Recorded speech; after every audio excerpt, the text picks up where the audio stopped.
Halo teman-teman, kembali lagi di YouTube channel Samuel Mikola.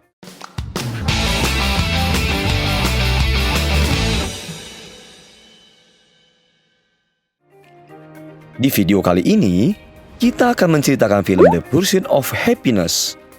Film perjuangan hidup seorang pria yang berusaha membahagiakan keluarganya. Film ini juga merupakan kisah nyata dari Chris Gardner. Dibintangi oleh Will Smith, juga anaknya Jaden Smith. Film ini sempat menempati posisi teratas box office pada tahun 2006 saat dirilis. Langsung saja kita simak alur ceritanya. Film diawali pada tahun 1981 di San Francisco, California. Chris Gardner, seorang salesman alat kesehatan, sedang menunggu bus. Namun tiba-tiba orang tidak waras menghampirinya dan mengatakan jika Chris membawa mesin waktu yang bisa mengantarnya ke masa lalu. Padahal benda yang dia bawa adalah mesin pemindai kepadatan tulang. Chris menjualnya untuk mencari nafkah. Para dokter setuju jika mesin itu lebih bagus daripada mesin X-ray. Tapi sayangnya harganya mahal dan sulit sekali untuk terjual. Seharusnya Chris menjual minimal 2 buah setiap bulan untuk menutupi kebutuhannya. Tapi dia belum berhasil menjualnya satupun. Istri Chris, Linda, bekerja di tempat laundry. Linda memarahi Chris karena mereka tidak punya cukup uang untuk membayar pajak, biaya sewa rumah, dan tempat penitipan anak. Belum lagi, Chris harus membayar biaya tilang karena sering memarkir mobilnya sembarangan. Pada suatu malam saat baru selesai makan, Chris melihat rubik yang diberikan teman kerja Linda untuk Christopher, anak mereka. Chris memainkan rubik itu dan berhasil menyelesaikannya. Keesokan paginya, sewaktu berjalan untuk menjual mesinnya, Chris melihat seorang pria yang baru turun dari mobil mewah. Pria itu ternyata bekerja di sebuah perusahaan saham. Chris melihat orang-orang di sana terlihat bahagia dan makmur. Dia mengatakan kepada Linda kalau dia juga ingin melamar pekerjaan menjadi broker saham. Linda tidak menyetujuinya dan meminta Chris untuk fokus menjual mesin-mesinnya agar bisa membayar biaya sewa. Tapi Chris tetap ingin melamar pekerjaan itu. Dia mengunjungi kantor HRD perusahaan saham Dean Witter yang sedang membuka lowongan. Karena ingin terlihat profesional, Chris menitipkan mesinnya kepada seorang pengamen wanita. Dia lalu menemui bagian HRD dan diberikan formulir untuk mendaftar. Chris lalu diminta untuk menyerahkan formulir yang telah diisi kepada Mr. J. Wistel di kantor utama. Di saat yang sama, Chris melihat pengamen wanita itu lari membawa mesinnya. Chris langsung pamit pergi dan mengejar wanita itu. Wanita itu lari ke stasiun dan langsung masuk ke dalam kereta. Sayangnya, Chris tidak berhasil mengejarnya. Dia menaiki kereta selanjutnya sambil memikirkan formulirnya. Perusahaan tersebut hanya merekrut 20 orang setiap 6 bulan dan hanya 1 orang yang akan diterima untuk bekerja. Besoknya, Chris mengantar Christopher ke tempat penitipan anak di Chinatown. Christopher bercerita jika ia menonton TV di sana. Chris sangat kecewa karena anaknya tidak diajar dengan baik. Tapi Mrs. Chu, pengurus tempat itu, kembali memarahi Chris yang selalu terlambat membayarnya. Chris lalu ke kantor utama perusahaan saham Dean Witter untuk menemui Mr. J. Twistle. Dia menunggu di depan pintu agar bisa memberikan formulirnya langsung kepada Mr. Twistle. Ini membuat dia terlambat untuk janji bertemu dengan customer mesinnya. Kemudian di perjalanan, dia melihat wanita pengamen yang kemarin membawa kabur mesinnya. Chris kembali mengejar wanita itu. Dia tidak akan menyerah karena satu mesin itu sama dengan biaya hidupnya untuk 1 bulan. Dia telah menghabiskan seluruh tabungannya untuk membeli banyak mesin yang mahal itu.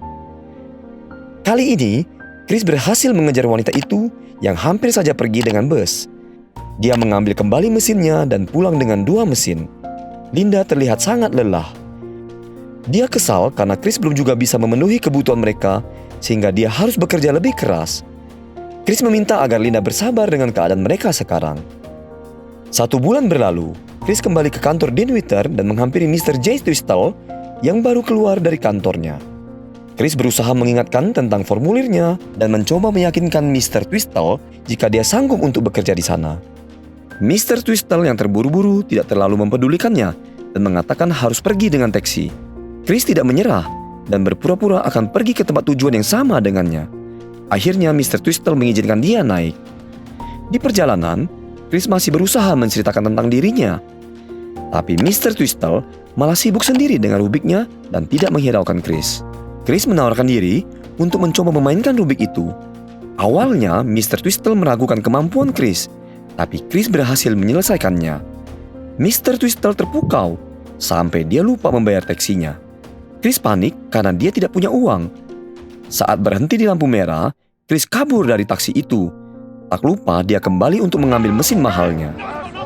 Lalu dia berlari sekuat tenaga dari kejaran sopir taksi itu. Chris berhasil masuk ke kereta, tapi tangannya terjepit dan mesinnya belum masuk. Mau tidak mau, Chris meninggalkan mesinnya. Dia sangat frustrasi kehilangan satu mesin mahal itu lagi. Chris kemudian menghubungi Linda untuk memberitahu jika dia akan pulang terlambat.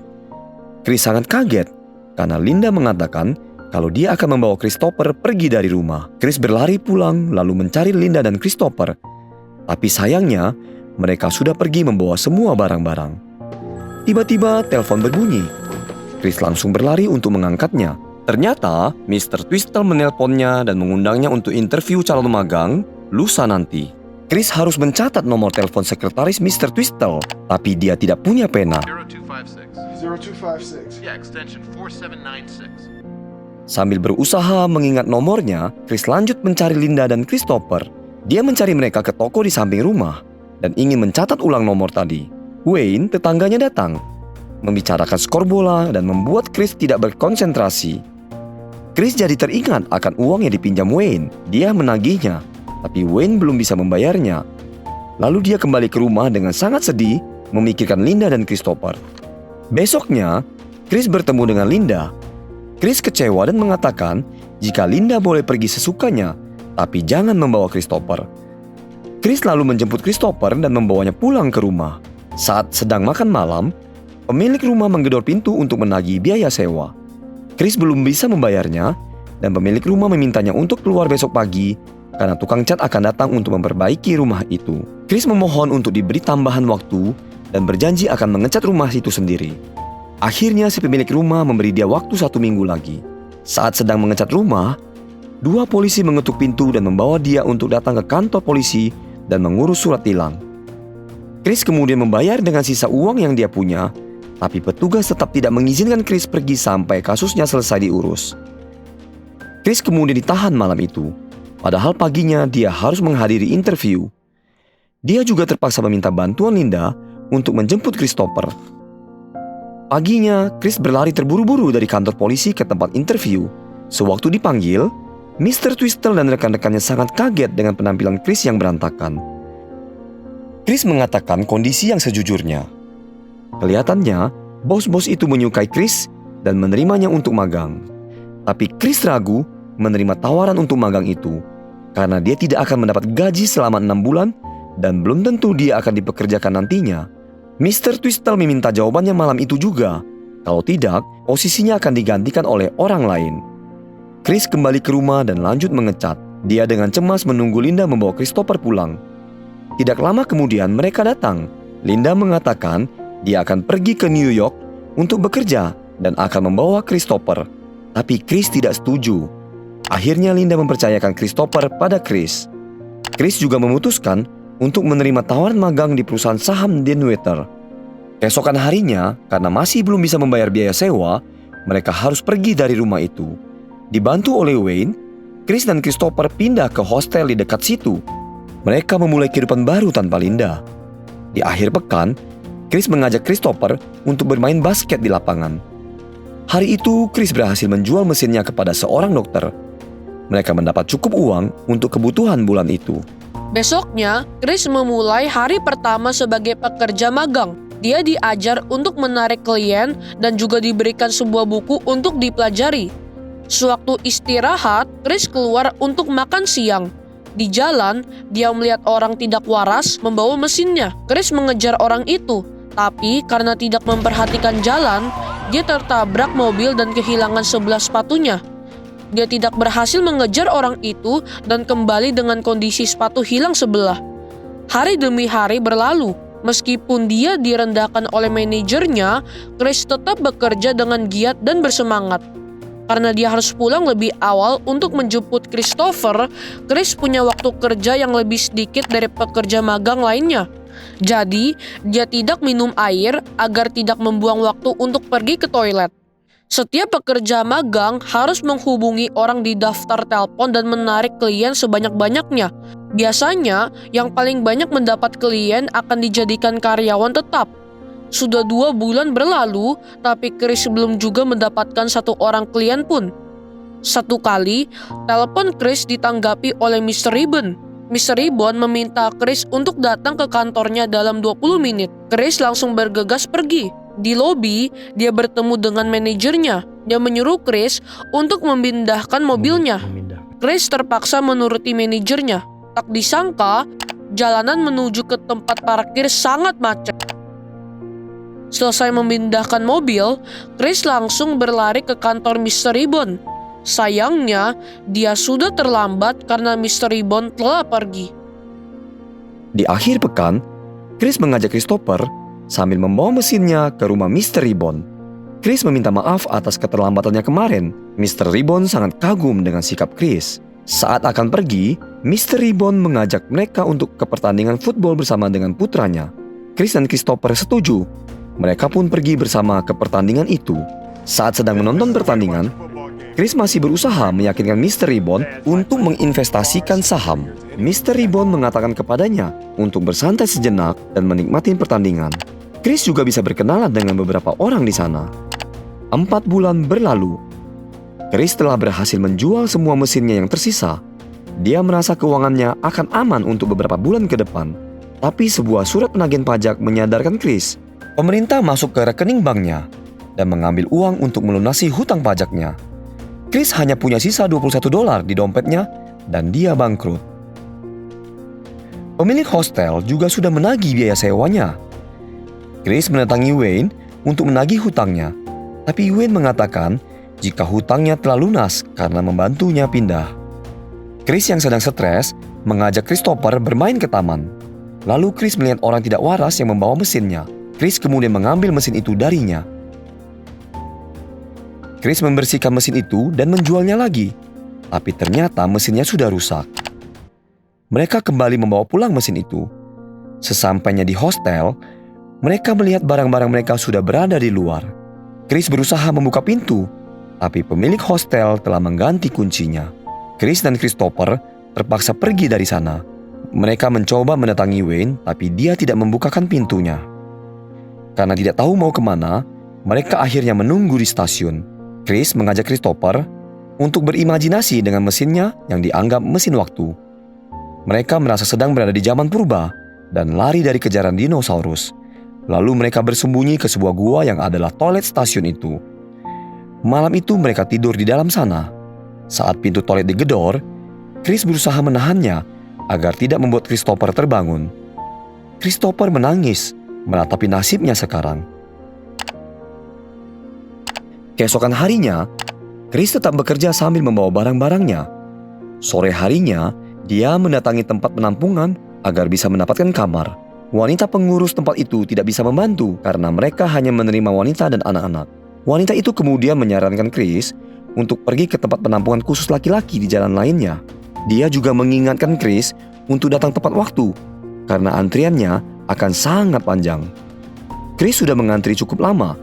Petugas keluar dan membubarkan antrian karena mereka hanya memiliki sisa 4 kamar. Seseorang menyelak antrian Chris. Chris sangat marah dan mereka bertengkar. Petugas kemudian mengusir mereka berdua. Beruntung ada saksi mata yang melihat jika orang itulah yang menyelak antrian Chris. Akhirnya Chris dan Christopher mendapatkan kamar itu. Chris memandikan Christopher dan menidurkannya. Sementara dia masih mencoba memperbaiki mesinnya. Setiap harinya Chris bekerja dan berusaha pulang cepat menjemput Christopher dan berlari mengejar bus agar bisa mengantri tepat waktu di tempat penampungan.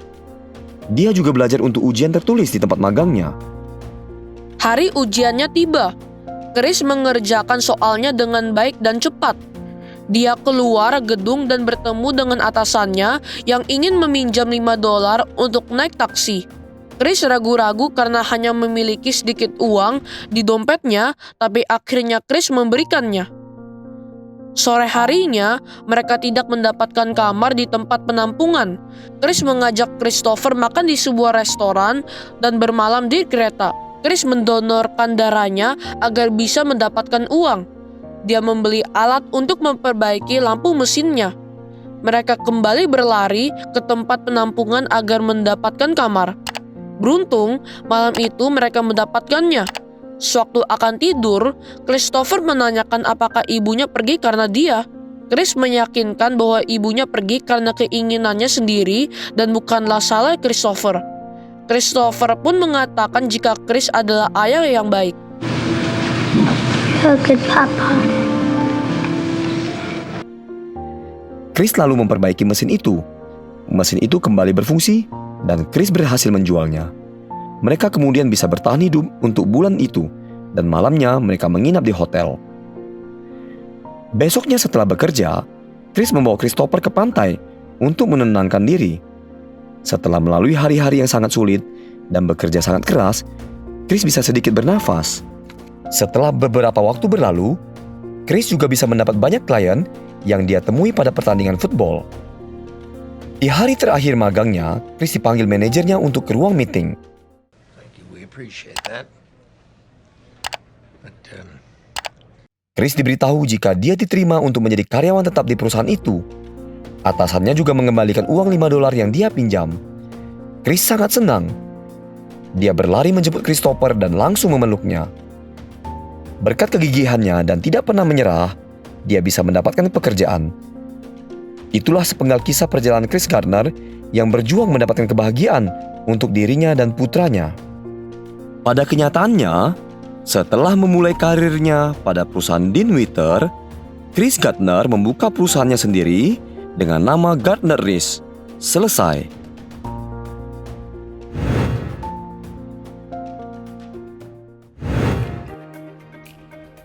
Terima kasih teman-teman yang telah menonton sampai akhir. Jangan lupa dukung kita terus dengan subscribe channel ini, dan teman-teman juga bisa request film seru apa lagi yang mau kita ceritain. Like dan share juga ya kalau kalian suka sama videonya. Sampai ketemu Di video-video selanjutnya.